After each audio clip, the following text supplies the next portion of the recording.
થઈ ગયો છે। સમાચારોમાં આગળ વધીશું। સમાચાર મહેસાણાથી પ્રાપ્ત થઈ રહ્યા છે। મહેસાણામાં પ્રચાર કરવા નીકળેલા કોંગ્રેસના ઉમેદવારોના ભાજપ પર ગંભીર પ્રહાર। વોર્ડ નંબર 7માં ડોર ટુ ડોર પ્રચારમાં નીકળેલા ઉમેદવારોના ભાજપ પર આક્ષેપ લગાવવામાં આવ્યા। ભાજપે છેલ્લા 5 વર્ષમાં વિકાસના કોઈ કામ ન કર્યા હોવાનો આરોપ લગાવ્યો છે। ઉમેદવાર સોનલ પટેલે ફોર્મ પાછું ખેંચવા દબાણ કરાયાનો પણ આરોપ લગાવ્યો છે અને પેનલમાંથી કોંગ્રેસના એક ઉમેદવારે ફોર્મ પરત ખેંચ્યું, તેના માટે ભાજપ જવાબદાર હોવાનું કહ્યું।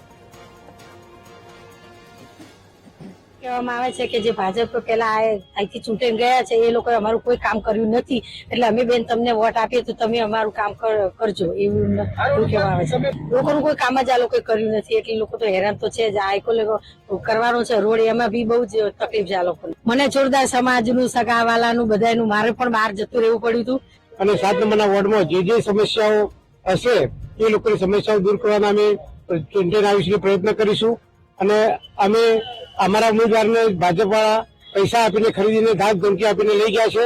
અમારો એક ઉમેદવાર એમને કાલે સાંજે 2:30 વાગ્યા સુધી મારે જોડે હતો, અડધો કલાક માટે દવાના બહાનું કાઢી અને ગયો અને એ લોકો ઉપાડીને લઈ ગઈને એનું ફોર્મ પાછું ખેંચાઈ દીધું। એટલે લોકશાહીની હત્યા કરી છે આ લોકોએ।